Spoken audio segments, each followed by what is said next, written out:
All we can feel is the heat. Man, I tell you, I was reading an article that said that the next 5 years are going to be the hottest on earth ever. So I don't know, we've started already. It's a very warm morning here in capital city Kingston. The sun is out in its glory.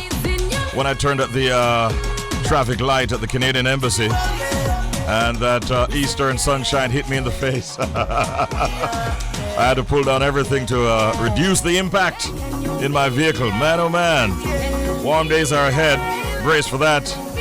Can you feel it? Good morning, DJ Odler. Welcome back, Jody. Good morning, Kevin. Shells is off today. My name is Richie B.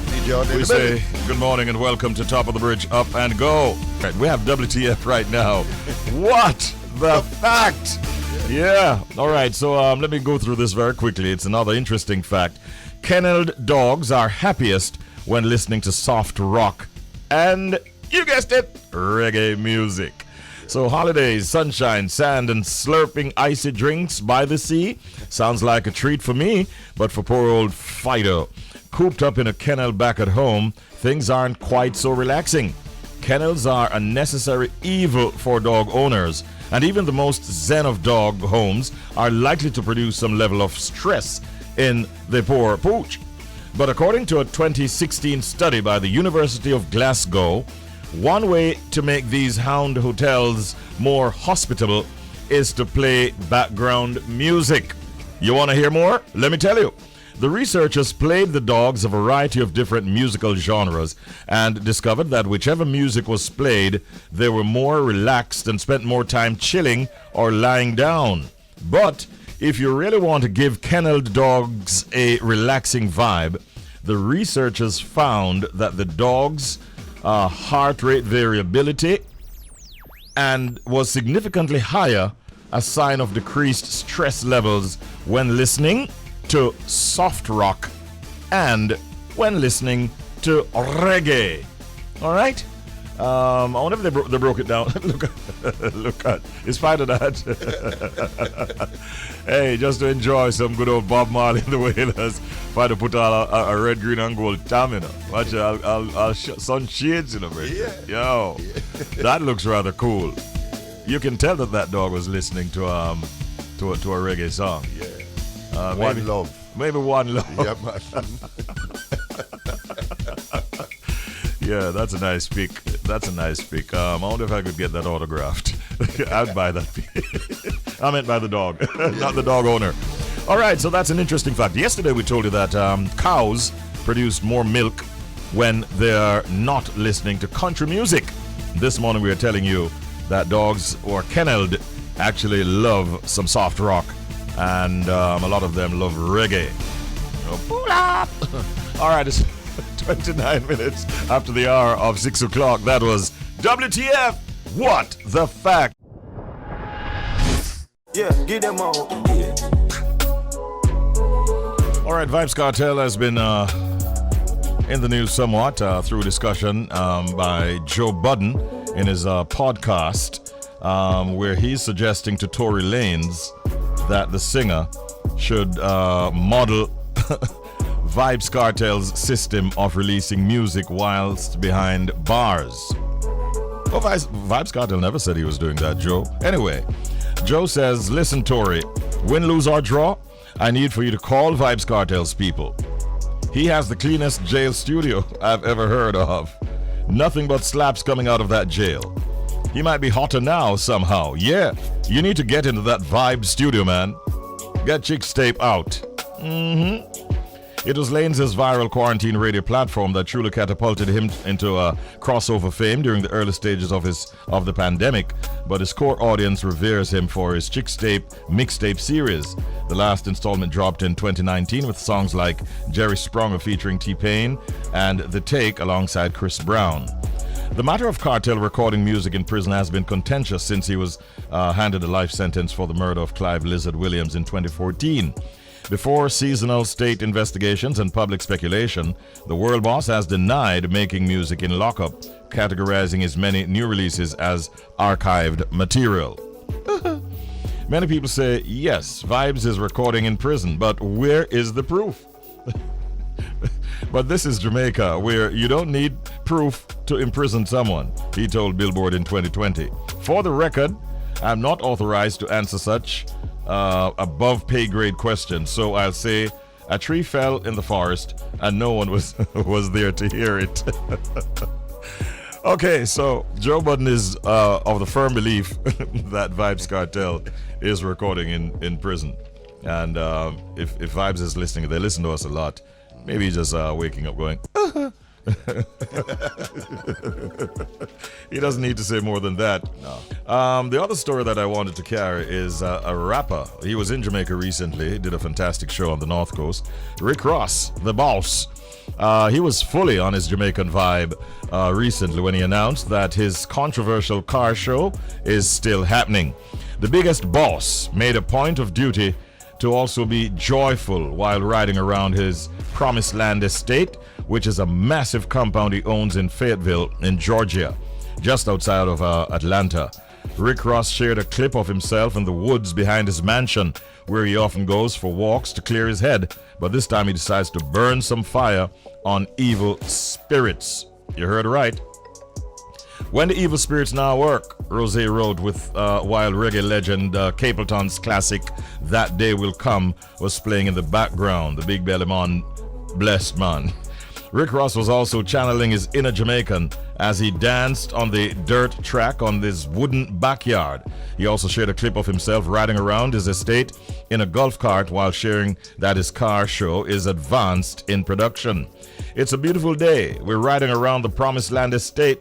There's not much getting done, Rose said.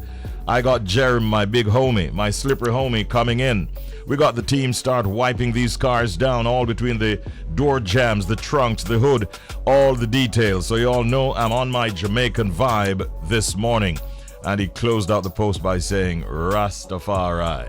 So it's good to see that he's endorsing our culture, and giving the Prophet Capleton a nice big up at the same time whilst he's out there on his farm. You like the name of the farm? Yeah. The Promised Land Estate. Promised Land. Huge farm that he owns. And obviously he's capitalizing on the space by putting on this huge car show. Somewhat controversial, but nonetheless something to look forward to.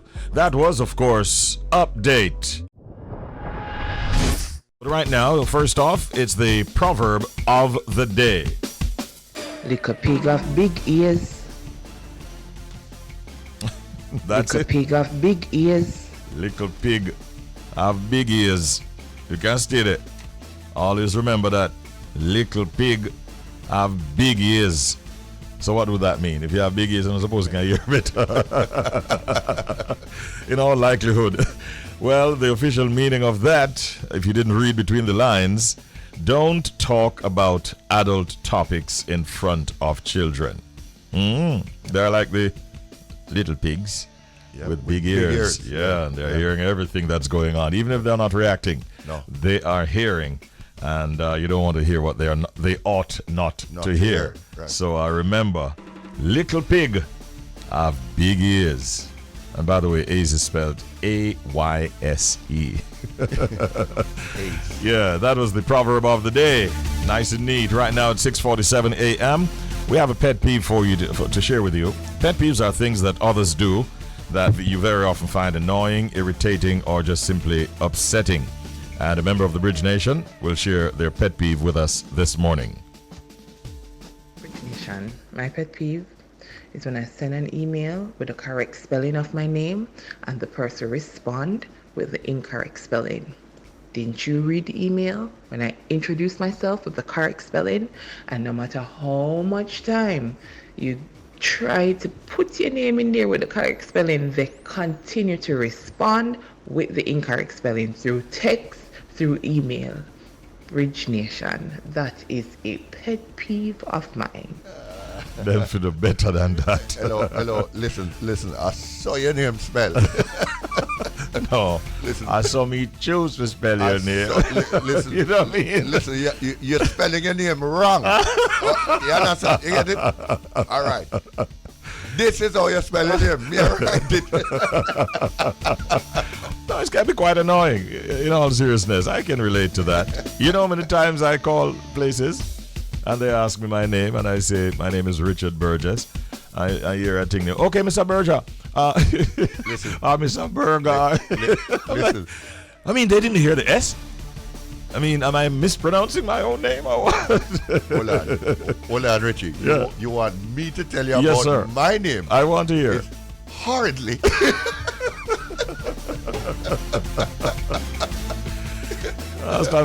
Last time I saw Hardly, I saw Llewellyn behind it, not Solomon. Listen to me. I got an invoice, Richie. Yeah. That a cashier had to write. Yeah. And let me tell you, when I took up the invoice, I look at my name, H.A. Hardy.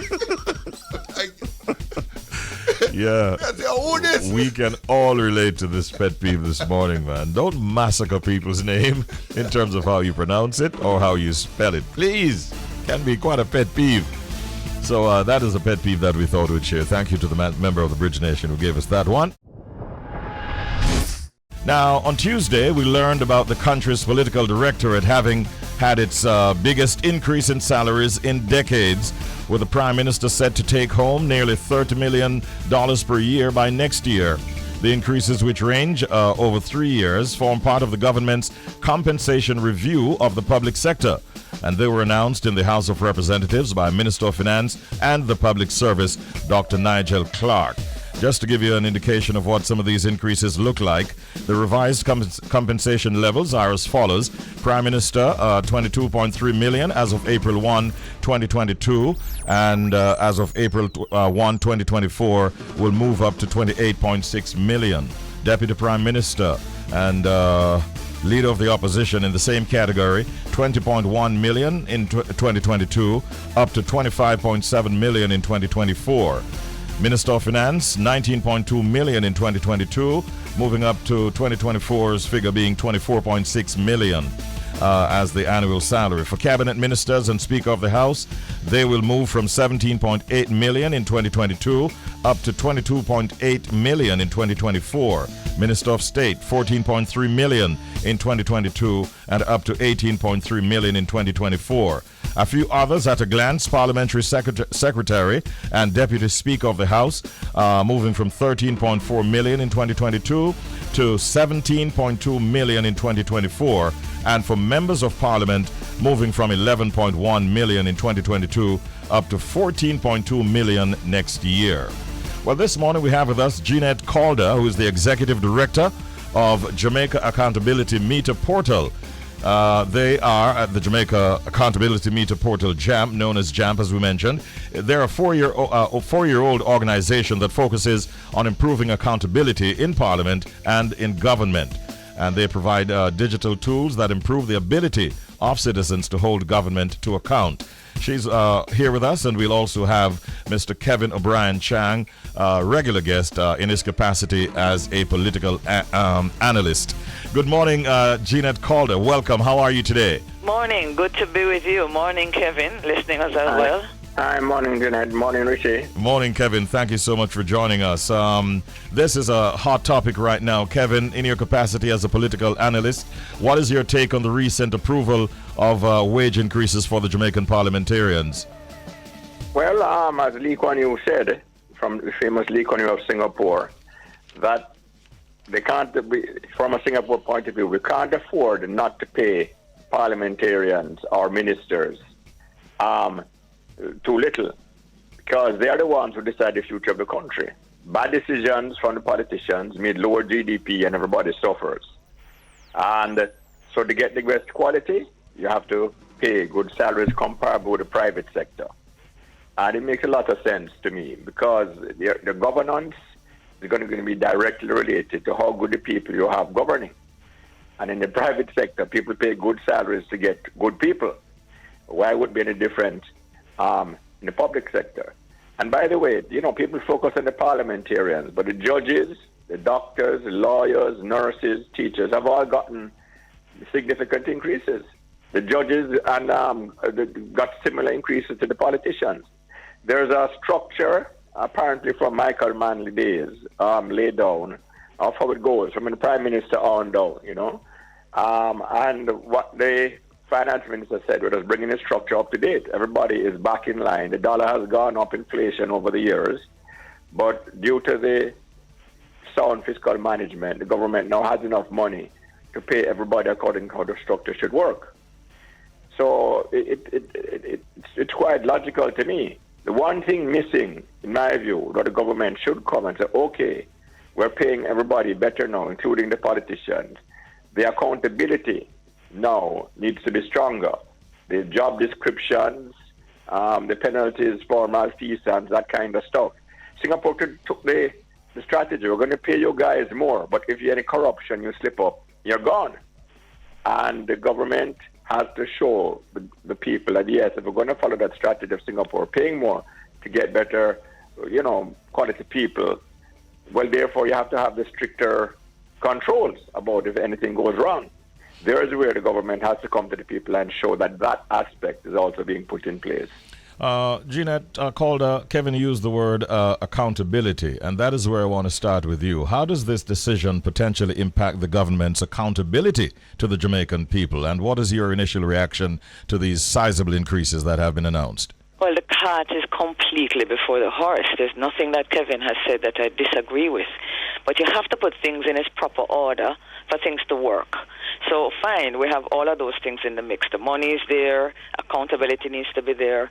But our position is that we are not about to advertise a job. This is not some empty spaces that exist and we're thinking of, okay, what are the responsibilities and how much should we pay? All right, let's put an ad out there. We have people in the position and we have a difficulty with a flat rate of increase that has absolutely no bearing on whether or not citizens have seen their MP in the last 3, 4, 5 years. We have a difficulty that part of what we do is to provide what we call the same accountability metrics on our website. So we've been tracking things like attendance, basic thing. Are you showing up for the job? Richie, you are here this morning at 7 o'clock on the dot. I knew your office was going to call me. Yes. I could depend on it. If that don't happen, and if that happens too often, and if there's dead air come 7 o'clock, you can't have a job, Richie. Right. So we have parliamentarians as a statement of fact where Parliament provides the records for attendance to JAMP. We have parliamentarians who don't show up at the office, which is the Parliament, more than 36% of the time, Richie B. Now, which Jamaican listening to us today would have even made it if they're showing up 70% of the time? None. Now, we are to believe that a parliamentarian who is treating his constituents with such disregard should be given a salary such as that? No way, no how. Let us look at the Constituency Development Fund. So that's Parliament. I'll give you one example about the constituency. Our taxpayers allocate, $20 million per constituency. There's a rule that says, in order for you to get your parliament, your constituency project approved, Parliament has to make sure that you have met with your constituents at least one dega time in 2 years to talk to them about what would you like. Now, we have MPs where the Parliament has to be threatening them. If you do not show up, you will not get this allocation. Now, I am supposed to be okay with a massive increase like that for parliamentarians who are not interested in the development and it's a cut across the board? Absolutely not. So we need the accountability. I am perfectly okay with the sum when I think of the kind of money, the kind of responsibilities they have. But who walks into an office and gives everybody a raise whether or not you're showing up? That is not reasonable. That is an argumentation that is coming out of thin air. So we have a difficulty there as it relates to accountability. All right. Kevin, a lot of people are also saying that there's no proper job description or proper job evaluation exercise that takes place that holds these parliamentarians to book. Some are also putting forward the argument that this was long overdue, although it seems yes, go ahead. Sorry, Kevin. No, man, I'm listening for you. I'm listening. Right. The question of whether or not this was a long overdue increase, does that make it any more palatable? Well, as I say, it's not the government and the politicians alone who have gotten. The other sectors, I'm getting feedback here, hold on. Yeah, the judges, the doctors, they've all gotten similar increases, you know?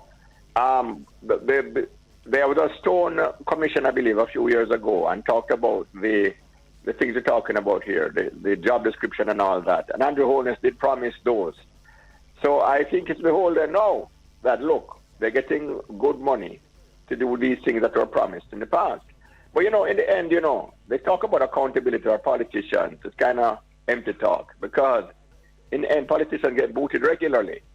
If the populace feels you're not doing the job, you get voted out. And it's happening, And also, I will say, this talk about there's no accountability. People have to look at the facts and not just the talk, We have had Andrew Wheatley, we've had Bobby Montague, we've had Roel Reid, we had Floyd Green. These guys were all, scandals. The public didn't like what happened, and they were booted. And just talk about revolving chairs. We haven't seen Wheatley or Montague come back.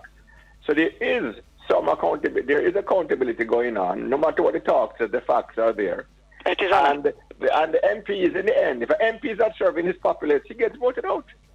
Jeanette, and it happens very regularly in Jamaica. Jamaica is not a place where people stay in power for years and years unless the people want them. Richie, yes, listen, I just gave the facts. So when Kevin talking about there's no facts, this is basic accountability. We're talking about people showing up on the job. We talk about the cart before the horse.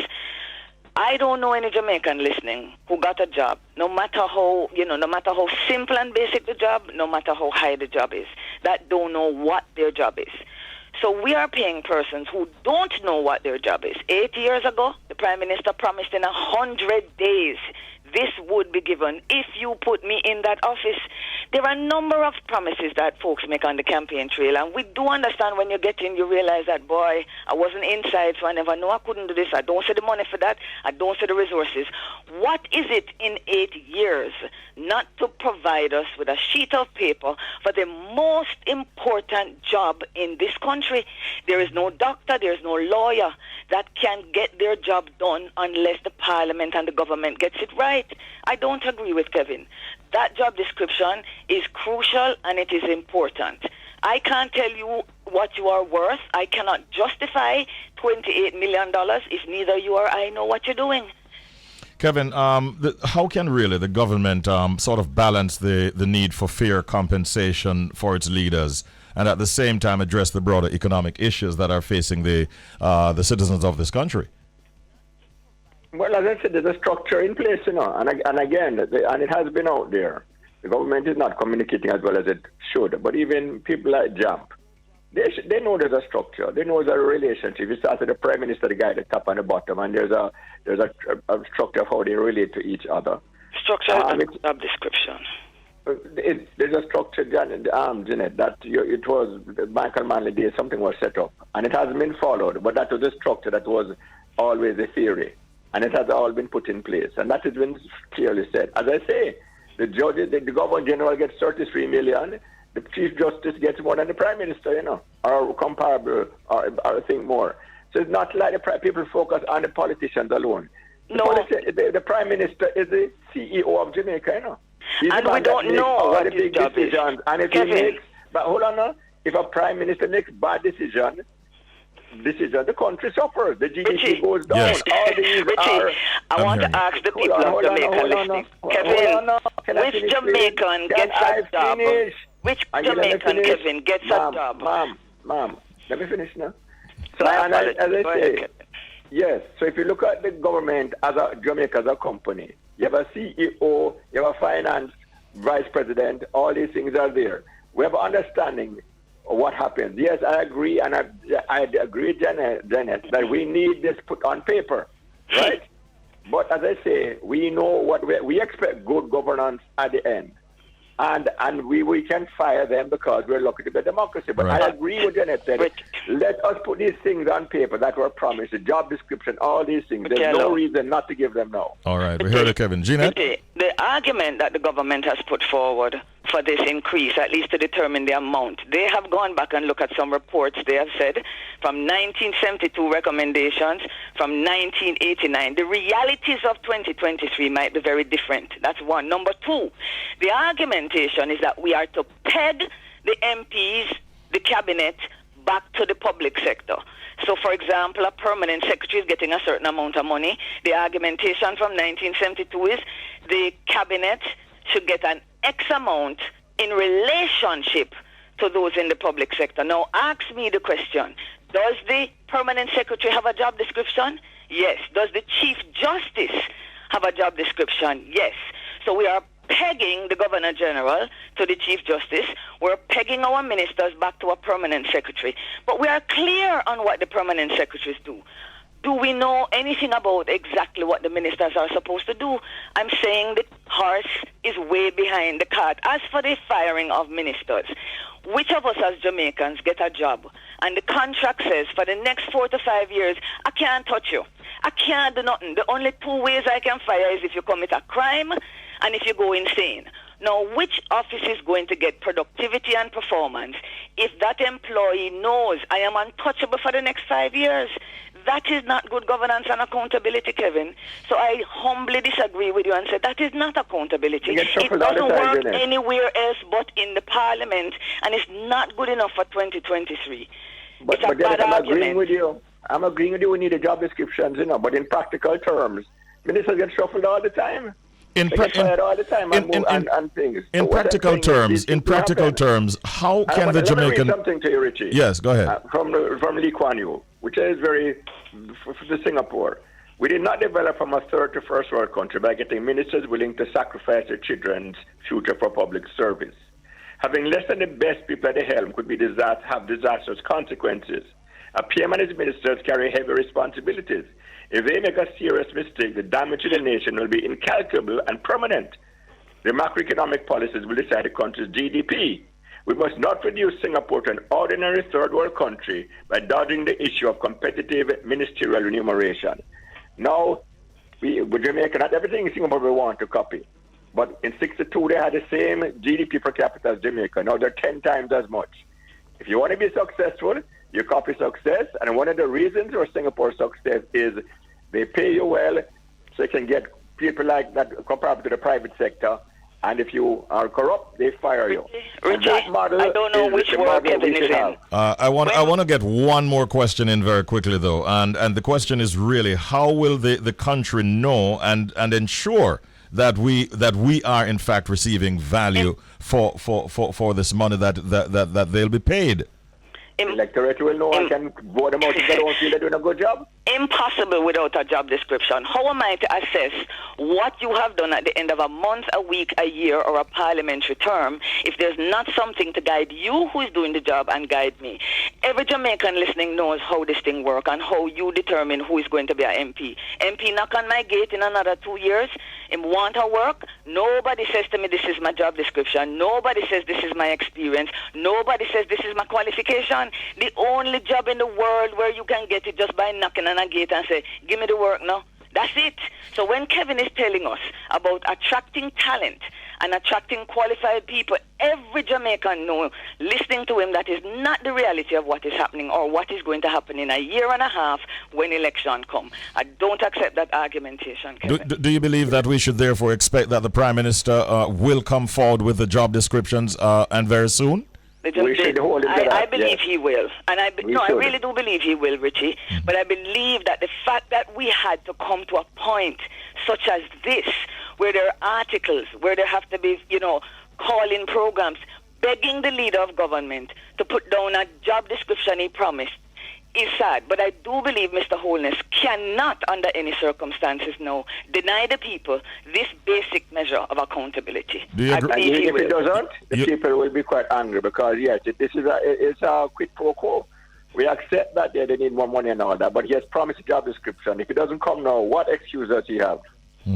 All right, we're out of time, but I thank you so much for this lively discussion this morning, Jeanette and Kevin. Pleasure, Richie. Have a great day, and we look forward to talking again soon. Take care. Take care. All the best, Kevin. Blessings.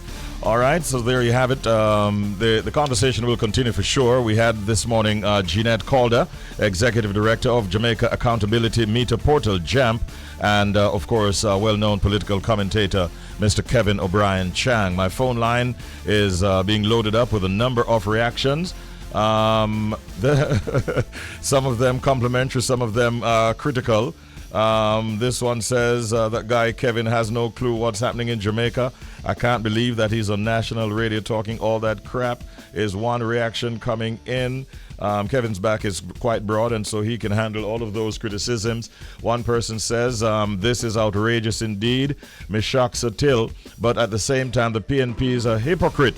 They're just saving face because of the outrage. Julian Robinson said they have no issues with it when Nigel was discussing it in Parliament. Why them never leak out at that time? They saw it before us. They knew about it before us. They're both in politics to enrich themselves. And those are some of the comments coming in. One of the things I wanted to have actually gotten into that discussion a while ago was the reaction, almost stuttered reaction coming from the People's National Party. Because at one moment you thought that, okay, it seems like it's okay, although the call initially was for similar action to be meted out to the civil servants and so on. But the long and short of it is, will the People's National Party accept the increases that would relate to them? Yeah. Because the leader of the opposition, the members of Parliament from the PNP side will also be getting these increases. Some mayors are out there maybe that are also from the People's National Party. So, and can they afford not to accept this money?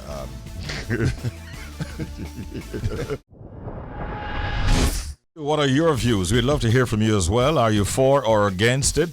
People are also sending me messages. Richie, have you heard anything as to whether or not the People's National Party will be accepting this increase? I can't say. I can't speak for them. Maybe in the course of the next couple of days, we'll get a chance to speak with a member of the People's National Party. Maybe by then, they'll arrive at some kind of a consensus as to whether or not they will accept or reject the increases that have been granted.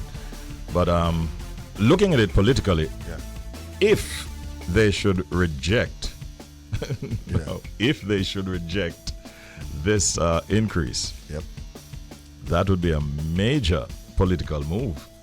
If you ask me, it would be a major political move. But I mean, the increases that they would get also would reflect the same high increases that the others would be getting. Do you think that they would have the capacity? It's a big decision. Let me tell you, it's a big decision. So you have man go on him say to him wifey. By the way, the party has decided that we should not accept the 230% increase. You remember that increase that would move the salaries from like 7 million to 11, and the party has decided that we're not. Wife is it? What is that?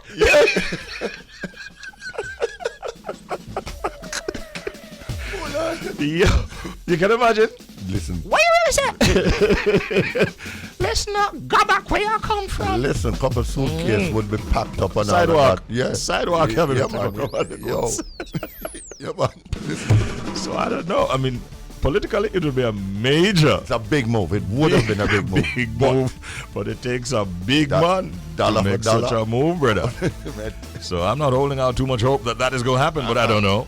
I'm not involved in the PNP nor the JLP for that matter. But some major increases, man. Trust me. Yeah. We hope and pray. It's now time for Man Chat. Inside of Man Chat this morning, we're looking at the topic men and burnout, signs, symptoms, and prevention. And let me just tell you, according to a survey conducted by the American Psychological Association in 2020, men reported higher levels of burnout compared to women, with 59% of men reporting feeling burned out compared to 49% of women. The same survey indicated that men are less likely to seek professional help for burnout, with only 27% of men seeking to the sort of the help of a mental health professional compared to 41% of women. Now, burnout is a common syndrome that impacts many men, and it's important to recognize the signs and the symptoms before it becomes a serious problem. When left untreated, burnout can lead to more serious health conditions like anxiety and even depression, which can impact all areas of a man's life. Now, whenever he joins us, we know that we're going to get some gems and he's very knowledgeable. He's a professional. He's actually a clinical psychologist and quite able and always willing to help us dissect these intricate topics like this one this morning, men and burnout. We are pleased to welcome once again Dr. Smith, Dr. Paul Smith, as our guest here on Inside of Man Chat. Morning, Doc. Good morning, Richie B. How are you today? To all the British Nation family. Morning, Jody. Morning. I just deputized since she's across the glass. Great hearing you as always, Dr. Smith. How have you been? I have been doing well, Richie, and it's always a pleasure to be on your show. Yeah, man. You're very much a part of it like we are. People look forward to hearing you, I can tell you that much. And this topic is quite an interesting one. There are many men out there who have the problem. They want to take care of their families, and they put in a lot of hours, extended hours in many instances, and eventually they suffer burnout. What would you say are some of the common signs and symptoms of burnout that men experience, and how do they differ from those experienced by women? All right. So before I even get to that, I just want to say that burnout, in simple terms, it's emotional exhaustion, right? So just as we're able to feel physically exhausted, we can also feel emotionally exhausted. Okay. Right? So you asked the question, what's the difference between the man and the woman? And in your prelude, you mentioned the fact that women are more prone to go to find a professional. Yes. Right? And they're able to talk it out. In some cases, women are more apt to talk, to call a friend or to call someone. But generally speaking, women are more willing to go and seek help. The man, he sees himself as the breadwinner, and definitely even if the female is not working, he wants to make sure that he's working, taking care of his family, because it's just a manly thing to do. Right? Yes. There are times when ends are not meeting, and so he might be involved in juggling, doing something here or there, or working extended periods to make sure that even over time, is paid, just to make sure that at the end of the day, the end of the week, something is taken in for the family, for the children to go to school. And so the man will always be in overdrive. I have to do this. I have to take care of my family. I can't feel less of a man, right? And so that kind of drive is always there to want to make sure that things are done, the food is on the table, right? The groceries in the cupboard, the children have taxi fare or lunch money for school. Yes. And that drive is always there for the man. When you look at the signs and the symptoms of burnout, how do they, manifest themselves in men? All right, awesome. So you might find out after a while there might be some signs of anxiety. So the man is not able to sleep as much as he'd want. So he's constantly thinking as to what next, what can I do next, right, to get some more money. So there is some sense of anxiety, some sense of dis-ease, right? It might affect sleeping pattern. The man might be at work, but he's working, but he's not really being productive. The work is not being done, right? And so there's exhaustion, and there's psychosomatic effects as well. So there can be tension, headache, there can be pain in the neck, right? There can be some form of agitation. For some men might be have the withdrawal syndrome, right?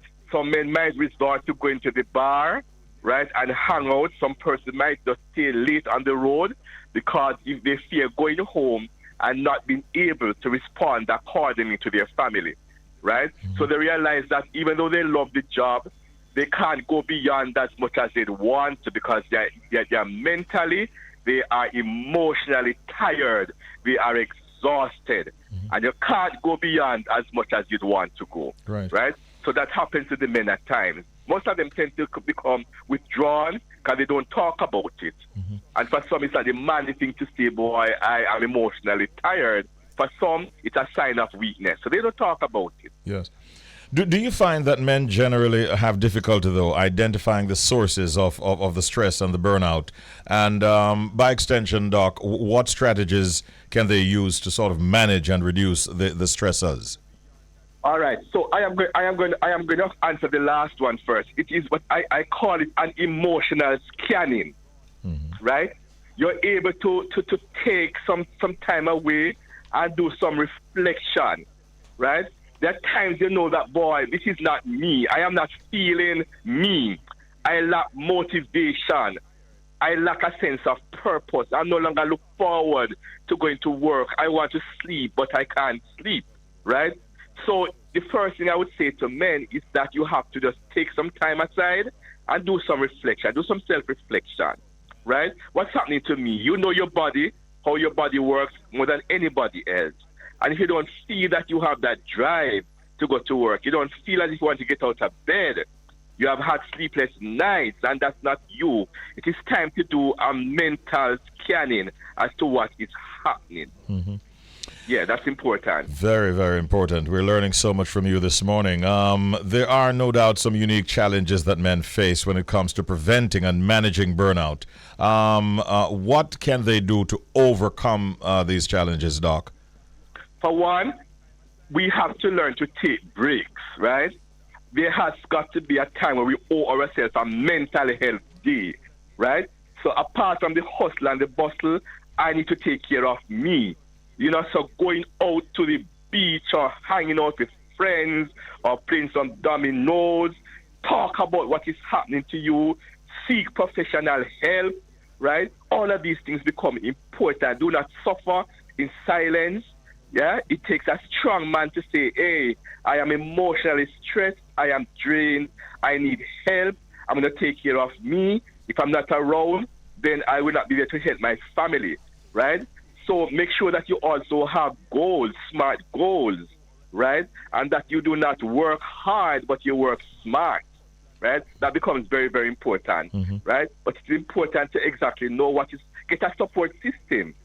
You know, have a few breaks, you can sit down and talk, man, and say, boy, talk to your partner, you know, and just have a day when you just relax and just put things into perspective.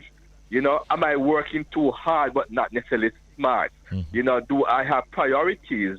You know, do I have daily schedules?